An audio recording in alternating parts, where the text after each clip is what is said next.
Naomi King just dropped part 2 of the whole Daniel Greene situation. And this is the question that I have to ask before you guys even start watching this video. Was this an emotional affair that turned into a non-consensual situation or an act? Let me know what you guys think. So Naomi King decides to do a part 2, Daniel Greene Situation part 2. And I kind of wish she wouldn't have done this part 2 because, I want the girl to get a lawyer. But we have to talk about it. My name is Naomi King, and this is an important announcement. Was that it? Was it? I don't know. I didn't watch it. My friend gave me the lowdown. Hey guys, I really want to say thank you to everybody that has been so supportive. It's been really overwhelming, and it's kind of freaking me out. There has been a lot of confusion surrounding timelines and dates. People think that the 8-page letter was written after the trip, even though I stated it was written weeks before the trip. So in this video, I want to kind of reiterate and make clear what the timeline actually was and what the dates actually were. There were dates in the screenshots, but they're small, so I feel like people missed them. So I want to make things very clear. I am not denying having history with Daniel in the past. He first slid into my DMs over Black Lives Matter. Daniel Greene writes on May 31st, 2020 at about 9:06 a.m.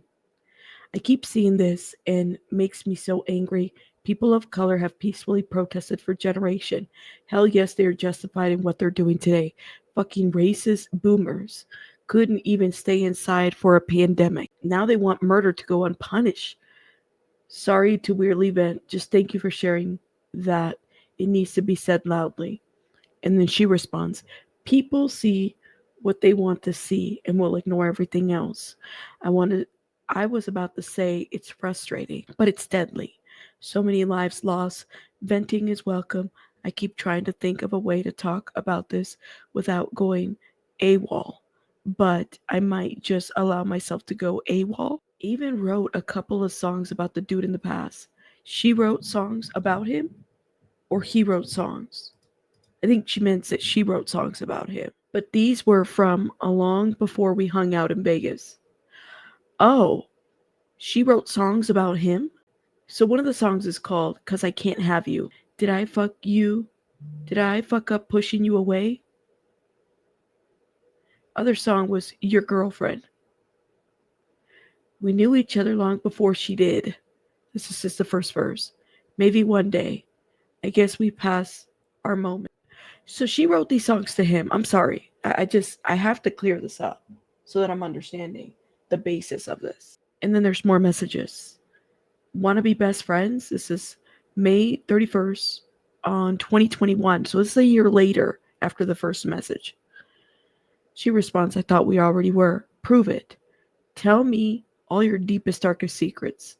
I will probably always be a cheater in a relationship or like D&D, the former.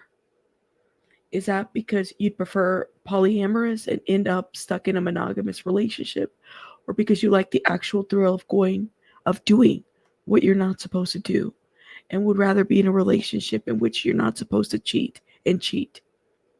He responds, I think all of the above, honestly. Here's the context of the I will probably always be a cheater message, because I had some people asking about it. Okay, here's some dates. January 22nd of 2023 was when he said he wanted to take me on a friend trip and spoil me. And we started talking about travel around then. Okay, here we go.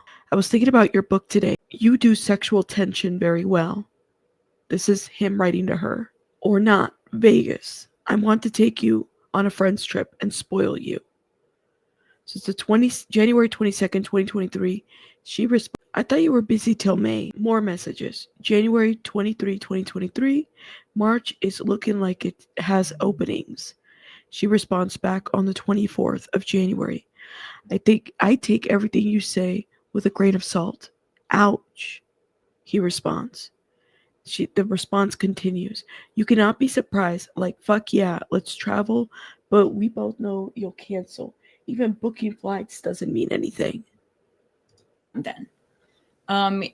For all the people who are confused as to what the fuck spoil even means, I'm a sugar baby. Now, he and I were not daddy baby. He wanted to spoil me as a friend. Like, that was explicit there. I know some people are not going to understand that. Some people are going to be like, I know. Me sharing this information makes me look bad. We discussed hanging out. He wanted to fucking pay for the entire trip and give me money. I wanted to get fucking tattooed. It was kind of a win-win. People are going to fucking hate me for this, and I know that. But, you know, it is what it is. I'm getting sued anyway. Here we go. I don't remember when we officially, like, planned and booked things, but the trip was going to be for the end of April. I have to stop it right here because, guys, this is a serious situation, okay? There's two factors that are happening, well, multiple, but two that are standing up in my mind. She didn't consent because she said she was drugged. Essentially, she was sexually assaulted. Do you know how many people have come forward in the community basically, denouncing Daniel Greene and the whole community and whatnot? This is important, right? So is context important here? Yes. However, she herself ingested edibles. Not that he drugged her. She ingested those edibles, right? Keep that in mind. So if she was under the influence, consent goes out the window. I don't know how you can, all this in between is the in between, right? So let me keep playing this. On March 28th, I wrote the 8-page letter. March 28th. This is weeks before the trip, which I said in that video, but some people are getting confused. 8-page letter was written March 28th. I told him about it March 28th. March 29th. The message reads, March 28th. I've had some time to figure out my thoughts and write them down. Let me know when you can talk again. I probably won't have time tomorrow, but the days after I'll have time. March 29th. Okay, sounds good. Want to put something in the calendar? March 29, 2023. For sure, today I'll be free about 2 p.m.-ish, which would be 5 p.m.-ish your time, or the day after onwards. Let me know when you can have another talk. Would you have time later at all? So that's his response. Okay. There's a lot of communication between them. I was like, hey, I want to say it sooner rather. He responds, I am swamped. Is this weekend okay? I can do. She replies, I want to say sooner rather than later, just because it's kind of heavy, lol. Maybe eating away at me since we last talked. On April 1st, we had the video call where I read the entire thing out to him. Okay, so then they had the video call. This video call, whenever you're free, she calls back, and it was a 45-minute call. Took about 40 minutes. We decided during that call, 49 minutes to be exact, 100% nothing was going to happen between us. This was one hell of a fucking wake-up call. It made him sign up for fucking therapy again. We made that decision. Just friends. We're not doing that to her. This is not about what he did to me in Vegas. April 11th, he messaged again to thank me again for that literal wake-up call. I just wanted to say thank you. Got that literal wake-up call again. It meant a lot. It motivated me to restart therapy. April 20th, I fly to Vegas. This wasn't the first time the two of us hung out. He came here and visited me in Vancouver for like 3 days in 2022. Nothing happened. So she's in Canada. Then she flew to Vegas for the tattoos, and that's where she's alleging she was assaulted. Because we were just friends. That being said, I do live with my best friend, so he and I were never truly alone together. So now I am here to answer the questions. What were you wearing? I went to sleep first alone, and I was buck-ass naked because I always sleep naked. I've done it since I was a teenager. I cannot stand the feeling of clothes bunching around my skin and twisting as you sleep and inseams, and it's just bad. But when he got there, I put this on.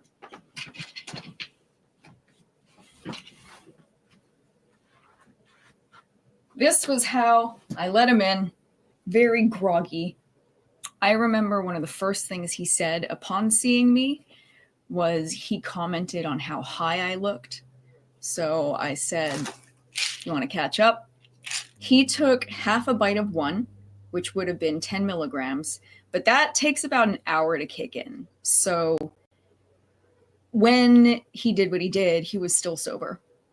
I went back to sleep, and I did remove this because I was now under the blankets. Before I removed this that first night, I straight up asked Daniel if he would prefer it if I left it on. I straight up was like, "Hey, I can leave this on while I sleep." And he was the one that was straight up like, no, I've shared beds with friends before, like it's not weird. He straight up said that. So they were going to be sharing beds together. Okay. That like my actions are my responsibility. He straight up told me like, "You be comfortable." Looking back on it, dumbass. I know that. He went and took a shower because planes are disgusting. And when he was done, he joined me in bed. And I would like to let people know that I have slept in beds with many of my friends, traveling, sharing the same bed. I even sleep naked next to women, next to men, next to all the lovely people in between. And none of my friends have ever taken advantage of that. People off the top of my head who I've traveled with and slept naked next to who did not take advantage of me: Kurt, Scott, Cody, Kimmy, Tay, Romeo. Like, someone being next to you is not consent. I guess I should reenact for you what happened. All right, y'all, here's what happened. There were blankets, there were pillows, not this many. I was in bed like this when he came and joined me. Why? I'm concerned about the reenactment. First of all, the internet's going to tear this shit apart, right? Like, they're just going to tear her apart. Second of all, she should have gotten a lawyer. She's getting sued, and a lawyer would have told her, "Don't do this." I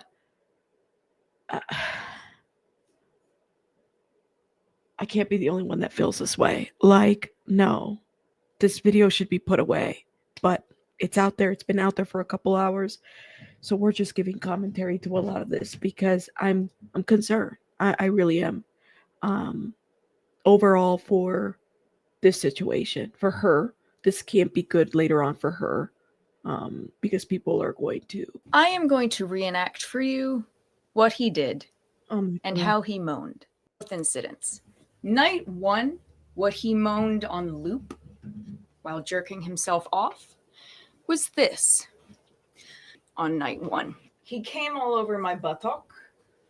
He went into the bathroom and stayed there. I yelled at him to bring me a towel. I wiped his cum off of my stomach. Oh, God. Threw the towel on the ground and passed out.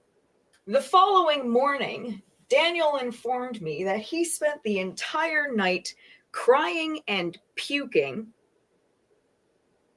and he swore that it would never happen again. And that's part of why I believed that he wouldn't do it again. Because when someone admits to crying and puking after doing something like that to you, and they promise they're not going to do it again, you kind of think they won't do it again. So that's what I was wearing. After the pool, we went back to the hotel room so we could get my shit.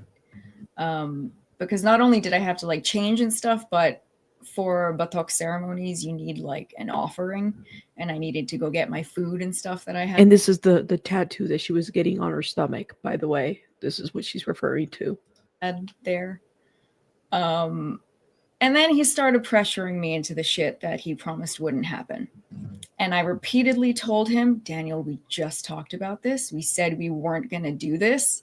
We just talked about this over breakfast. You promised me we were just friends." He kept pressuring me. I had somewhere to fucking be. So as per usual, I did not fight back. And I will acknowledge that. He did push me to my knees and shove his dick in my mouth, saying, "Suck my cock." That time, he also made me lie down on the bed while he laid the money that he took out of the ATM that he promised would be just for being friends on my body. Oh my And I will God. acknowledge I did not fight him off. But I did repeatedly try to talk him out of it, and whenever he pushed for sex, I did reject that. Oh my God, the shit he moaned. The second time when he was jerking himself off, staring at me like I was a fucking porno magazine, he said this, on loop until he came. Oh my God. I don't know about this, y'all. Okay. That's what he said. It's really disgusting and really mean. But he said that on loop until he came, all over my sacred tattoo. So yeah, I tried to talk him out of it, but I did not use the word no, and I did not use the word stop. I knew that his flight was the next day during the day. I knew that I was going to get one more night alone. There was a third day, and everyone's going to be like, hey, why didn't you run away? Where the fuck was I going to sleep? Where the fuck was I going to stay? We went to an art exhibit place. It was like something 15, that crazy place. Area 15, she says. Just went there and hung out. In his reply video to mine, he explicitly said that we had consensual sex, which is interesting because in his message here, he says, we didn't have sex. So we now Okay, I gotta go back. What message did he say? in his reply video to mine, he explicitly said that we had consensual sex. That was his video that he did. He said it was consensual. Which is interesting because in his message here, I don't agree with that, but I understand we didn't have sex, but that's not really the point with the line. So you're not wrong. But that's why I didn't want to cross that specific line. Again, I understand if you hate me. Well, okay, Naomi, where's the date to this message? I mean, she's been showing everything else. Okay. he says, we didn't have sex. So we now officially have on record him saying that we had sex. But I have record here him saying that we didn't have sex. Is that damning for folks? Let me know what you guys think in the comments. And it's interesting because it's on vanish mode on Instagram. And if you know anything about vanish mode, basically messages disappear after a while. So she's taking a picture of her phone. And this goes back to her saying she was starting to record and collect things. He responds, oh, like I did cross other lines. Dude, holy shit, did I pressure you? She responds, the issue is that you kept going back and forth. You set it up. Then you said you never do it. Then you said you might. Then you said absolutely no. Then you turned up that night and had changed your mind yet again. You did pressure me, but at the same time, I had wanted it to happen before. On one hand, it completely fucks me up whenever you change your mind. But on the other hand, I know it's going to happen. He responds, I promise you I will never change again. I know you won't believe me now, but it's on me to prove it to you. I'm like, am I still invited in July? Pressuring for something, making me feel like you wanted it and then immediately regretting it doesn't feel good. But at least I got paid. He says, ouch, but fair. But yeah, fair. Do you hate me? I wouldn't blame you. The whole trip probably wouldn't have fucked me up emotionally, but at least I was compensated for it. Oh, okay. I know you kept saying you didn't want to feel like you were just getting out of your system, but clearly you were. I don't agree. He responds, I don't agree with that, but I understand we didn't have sex. Oh, this is the full message. But that's not really the point with the line. So you're not wrong, but that's why I didn't want to cross a specific line. Again, I understand if you hate me. I kind of wonder why you even crossed that line, because you didn't commit to it. Even in that moment, seems like you just tried to end it as fast as possible to get it over with. Like you weren't allowing yourself to enjoy it. He responds, because of guilt, because part of me was doing it because you said you cried the last time I left because nothing happened, which is stupid because this made me worse. I made the wrong call on both times. Okay. Okay. She talks about a prior trip that they had met for like 3 days. I think she said he went to Vancouver. Nothing happened there. That's what she says. But here, was she expecting something to happen then and not here, right? What do you guys think about this whole situation? Does it take away from consent? Was there manipulation? Was it both? Like there was no consent. She was drugged, and it sounds like he took half of a edible, so he might have also been drugged too, right? There's more. Oh, there's more messages. Hold up, I'm trying to read them. Okay, this is ouch, but yeah, fair. Do you hate me? I wouldn't blame you. The whole trip probably wouldn't have fucked me up emotionally, but at least I was compensated for it. Okay, we read that part. What? She responds. Sorry if that's a bad answer, but I just wanted to give you the truth. I also wanted to say I still had a really good time with you. I did not cry because nothing happened. Oh, that's what I thought. My God, she responds. I cry because you keep changing your fucking mind because you tell me I'm your favorite and then you ghost me for months at a time because you pop out of the woodworks and tell me you have feelings for me and try to pursue something with me and then say you'll never betray her. I cry because at times, again and again, all throughout my life, I've always been second choice, and every time you fucked me around, it hits me right where it hurts. You spend so long trying to not to hurt Kayla that you've just put all that on me. Also, if you were doing it for me, then you should have put in a little more effort in regards to my pleasure. My pleasure, laughing my ass off. It really felt like I was just for you. So he was still with his girlfriend at this time. It keeps going. I don't know if there's more message missing to this, but I'm going to read it to where she's responding. Here it is. When we were talking by the pool, you asked me what your favorite part of the trip was. I said just hanging out with you, especially by the pool. You said your favorite part was the part we couldn't talk about. So, what the fuck is this? Don't you dare try to put any of this on me. I never asked you to cheat. The last night, you wanted to do more because you said that had been your favorite part. And then you played it like you didn't want it again. It seems like you are allowed to express any kind of lust. When I finally do it because you've been doing it, you never like it. He replies, I promise I wasn't trying to put anything on you, and I didn't mean it that way at all. I'm so sorry that I came out that way. I thought it was what you wanted, is all. Not that you made me do anything. In no way, shape, or form is anything that happened your responsibility. I purely and only meant I thought you wanted me to, and that is it. I did not mean to say it. I felt guilt into anything because I didn't. I hope we can I hope we can call soon to talk this out. On April 28th, Okay. What do you guys think about that interaction? Is it damning? What is it exactly? he blamed his demons and the voices in his head for his behavior. All right, let's read this. She's the blue text, right? Hi, there's a part of me that is still hurt and mad and wants you to suffer. But I love you and care about you and I'm worried about you.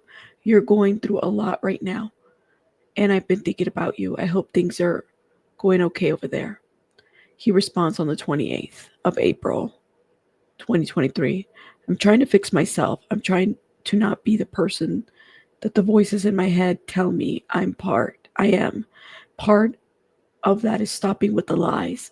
The guilt made me suicidal. I almost got put in an institution, but the first shrink I saw when I got back, like my mom, as a result, I told Kayla everything. What we did, what I said, the money I gave you, everything. She deserves to know and amazingly has stuck with me. But the hurt I saw is my biggest regret in life. I've realized so fucking much since I got back. and about why I'm so fucked up and unhealthy towards sex and relationship. There are two people in me, and I want to be the good one. I'm so sorry I hurt you as well. I didn't want to hurt anyone. And my God, you didn't deserve this, but I don't want to blame trauma or any excuse. I fucked up. I started acting like the voices in my head tell me I am. I can't just say it's because of what happened to me. No excuses. I would never stop behaving this way if I wasn't finally honest. Not only about what happened between us, but how horribly miserable I've been for my adult life. I hope you understand. But we shouldn't talk. I genuinely wish you the best. And blocked me. I'm trying to not be the person the voices in my head tell me I am. A part of that is stopping with the lies. The guilt made me suicidal. He says, but we are not good for each other, and I'm responsible for happening is something I will try to fix for years. Sorry, there's like a lot of like typos and stuff in their messages. I've realized so fucking much since I got back about why I am so fucked up and unhealthy towards sex and relationships. There are two people in me, and I want to be the good one. I am so sorry I hurt you as well. I didn't want to hurt anyone, and my God, you didn't deserve this, but I don't want to blame trauma or any excuse. I fucked up. I started acting like the voices in my head tell me I am. I can't just say it's because of what happened to me. No excuses. And what I am responsible for happening is something I will be trying to fix for years. On Is that message an admission of guilt? May 1st, I made 2 videos because my whiny ass does this. This is a couple of clips from the video that was sent to her. This was how I initially reached out to his partner. I didn't want it. I didn't enjoy it. I feel absolutely sick to my stomach. We had explicitly decided we were just friends. He changed his mind on the day. He started making out with me before I'd even agreed to do anything. I just want you to know I am truly sorry, and you deserve better. I sent it to his partner May 7th. I know she watched that video because that's the one she responded to when she asked me for the truth. This is Kayla, and a messenger says, Naomi, for 2 years, what exactly went on behind my back between you two? I would like to at least hear your words, too. At that same time, I made a video for Daniel because I was in a state of shock and I was very confused and I felt very used and objectified and fetishized and taken advantage of and violated. But I was also devastated and in the state of hating myself for letting it happen, because that's the kind of guilt that we live with. Here's a couple clips from his video. I wanted to talk about it in the morning. You pushed for it at night. We'd agreed we were just friends that trip. You changed your fucking mind and didn't give me time to comprehend it. I was on 50 milligrams that night. You were on 10. I was half asleep. You were wide awake. I feel so She put in there, they didn't kick in until after he did what he did in that little footnote thing. fucking used. I didn't even want to. May 15th, my friend sent her a link to that letter. And then that was that. That was the last of it. Over a month later, June 19th, I posted that video, a conversation about manipulation, consent, and assault. It was about manipulation, consent, and assault. Some people are getting like mad about that, like the description's in the title. In that video, one of the things that I said was this. I was basically this man's therapist for 3 fucking years. And as I slowly unraveled his story and figured it out and kind of figured out why he does what he does, you know, it was all like a revelation to him. And now he's in therapy, blah, blah, blah. I recently got in contact with somebody he assaulted 7 years ago. And as she and I have been talking, it has become blatantly clear that none of what I figured out was a revelation. This man has been doing the same things. He has been using the same excuses. He's been manipulating and lying and coercing for almost a decade. If I had been the only person, I would have been like, okay, that was fucked up. You piece of shit, go to therapy. But it's, discovering that it was all premeditated and it was all planned. And for 3 years, it was just like manipulating and building up to this. And he's been doing it for 7 years. It's kind of like, in that video, I said that, I had spoken to someone that had allegedly been assaulted by this person that I never named. And talking to her was horrific. Was it the same? I'm confused by this when she brings this other person up, right? So, were there similarities to how she was approached, how all of this laid out? Talking to her made me see a lot of things very clearly. 8 days later, I received the most aggressive cease and desist with many errors over the video that never identified who it was about. I replied that day because they gave me a 24-hour response period, which was not enough time for me to get my own lawyer. So I gave his lawyer hella sass, which I probably shouldn't have. But so the 2 videos that were made May 1st, that were sent May 7th, those were the other videos referenced in the cease and desist. Because a lot of people were like, what the fuck is these videos? So the first link led to those 2 videos. The second link led to the 8-page letter. And the third link led to a conversation about manipulation, consent, and assault. I knew that coming forward would potentially ruin me, get me sued. He didn't really mention the second allegation in his little monotonous read. Second allegation. Hold up, let me read that. He didn't really mention the second allegation.